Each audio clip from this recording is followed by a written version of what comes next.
It's Krista here with you again today. And today I'm just out working and thinking to myself, kind of in reverie right now, after listening to a bit of music for my next video. I'm working on that. And when I thought about talking about something, just out of the freelance of my mouth, it just kind of puts me all in reverie as to like how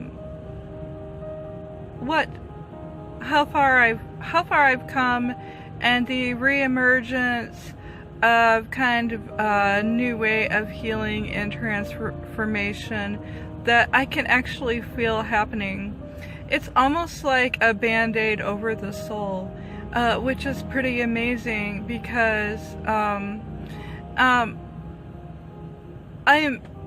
I think a person can become to the point in their lives, especially when they are down in that pit from addiction, and have to move on from like an old way of lifestyle. Especially for me, I see that as I'm in the city again today, and I worked so long in the city, you know, as a stripper in that part of my life, and how painful, what a place of pain that I was in, and to get to a point where I needed all that artificial ways to keep feeling good, you know, like that on a constant basis, in order to relieve that pain that I was in any way that I could. And it's amazing how the world can really bring that forth, what you so desire and what you see other people doing around, you know, and how when you're asking for that antidote of numbing and feeling better by feeling more power of the ego, feeling sexier, like having more sex, eating whatever you want, you know, without any consequences. Even when I was in IBS for so long, and would eat whatever I wanted, thinking it wasn't hurting me, but then being in constant pain and turning to the bottle of alcohol for numbing that, and so many of the emotional pains inside of me that I didn't know that I had to heal in order to really get that the real healing, not what looks like a healing, but it's just kind of a fake way to deal with things in life.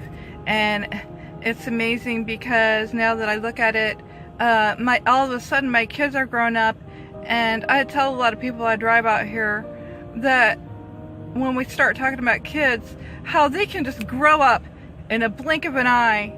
And I look back and I think, and I start looking back now at everything that's happened in my life that I could have gave to them, but I couldn't be there for them because I was too busy getting my next fix on whatever it was, no matter what the cost, be it my job to bring in better money, but to come home and stick around for a while and then run around and try to gain all that better feelings inside. But it was just a constant running after that. I still see that in the relationship that is still in the process of ending right now, how I see that he is from my old lifestyle, you know, where he still likes to drink and to smoke, and you know, to have that pleasure and everything, which is kind of the lifestyle that I'm leaving behind, and how that can really still be a fix on me because you know, there's also love involved there with a relationship when you're with someone so close like that. And just to realize that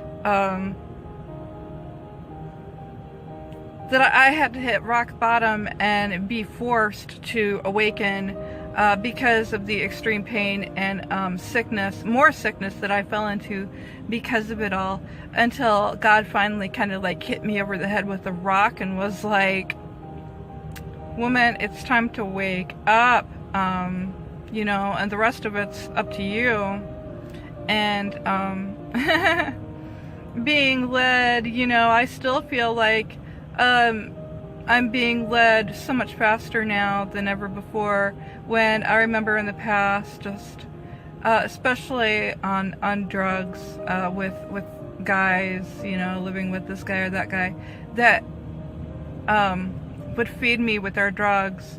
And I prayed all my life, you know, that's how I always got out of bad situations. And I would start praying pretty hard when I was stuck in a hard place. And I remember one time being on methadone with a man for about a year, and him telling me, and myself feeding me all these lies like, oh, this is going to help you get off all the other stuff, you know, methadone is good, but actually a person can get hooked on methadone too, just as bad. And then what's really bad is that they come down off of that is just the same as heroin can be. So if anybody thinks that that is a safe drug, you might Google that again. So anyways, still talking about reverence here, and learning so much about life, and especially looking back on the drugs. On my way down here, it's an hour ride down to the city here, I started listening to Melody Beattie. If you've ever heard about Melody Beattie, she wrote Codependent No More and was really, really, really famous woman. She started talking about her life, and it was so amazing that I never knew this about her, but her life story was she was a bad drug addict and alcoholic. And she reported all of this being because of her own past abuse in her family, where all the kids there would get beaten with boards and different things as punishments, and just, you know, a pretty toxic family, you know, where they got all the brunt and the blame and the grief put on them. And then how she got taken and molested by a stranger one time when they were offering out candy to her and her friends, and she said no, and he abducted her, and then he molested her and then set her free. Well, you know, that all is about to mess a person up. And so she would go straight for the bottle of whiskey instead of something to eat when she would go home.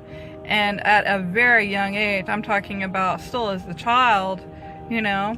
And I know that I started my own stuff when I was about, well, you know, probably about 12 with cigarettes, and that was just a great way to escape. We would just feel like a calm come over us. Any way to get out of that agitation, when me and my cousin both lived in households where hers was a lot of verbal abuse by her father. And, you know, yet again, the codependent mother again, who just went along with everything and shut her mouth and pretended like there wasn't anything wrong or bad going on. But, yeah, you know, it's pretty amazing what links we'll go to calm ourselves, just to cope and get by when we don't know another way. And usually when we're children, there isn't another way, you know? I mean, everything's mouth shut, and you just do what the family tells you to do, and that's just the way that you live until you can grow up and hopefully find a way out of it, depending on how severe it is, you know, unless you get taken out of your home, and safety measures come, you know, when you're younger. And just, however, I'm just talking about the mainstream type of, you know, ways that we all live our own lives. And we don't, and a lot of times, especially with the covert family style misfunction, where you don't even know anything's wrong. I mean, you can definitely sense it and feel it. Okay, sorry about all of this. I just have such a small storage on this. It's my birthday in a couple days, so peace out there to all the April birthdays. Earth Day is such a great, awesome day. And, yeah, just, you know, I just wanted to finish maybe with just saying that, even though you might feel really lost and you don't know what to do and you feel like you're stuck, you might feel like that for a while, but eventually a person can come out of it, you know. Just keep going, and because even if you're putting a lot of work into it like I do, it will reap its rewards in the end. So don't forget that. Don't give up, even though sometimes things are really hard, especially when you have to really wake up and realize that this person or that person might not, you might have to let go of them, you know, and move on, because you can stay stuck in that place, and that's just not a happy place for you or anybody else, you know. So I know it can be really hard, especially when you love someone, but sometimes you have to realize that you know, you're going to be in a lot of pain if you decide to just stay where you're at. And I find myself at that spot. It's kind of like when you're in a lot of pain,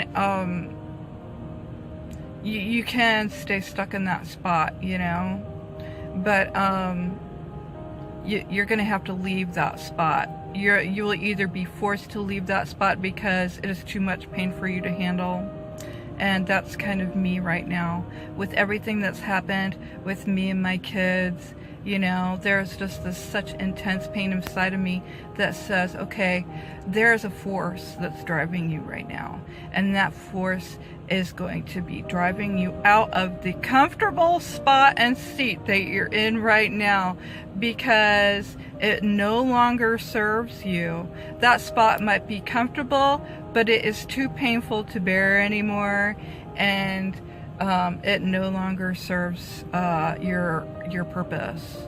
Move on with your life's purpose, and springing out of that chair, you know, however awkwardly that might be, try to love and accept yourself through it, and give it a little laugh, because humor does wonders, especially when you have to accept certain things and aspects about yourself and your life. And don't worry about what they think, because it's not about them, it's about you. So, blessings. Sorry for these crappy videos. My laptop's coming on Sunday, which is my birthday. I'll be 42. Have a good one.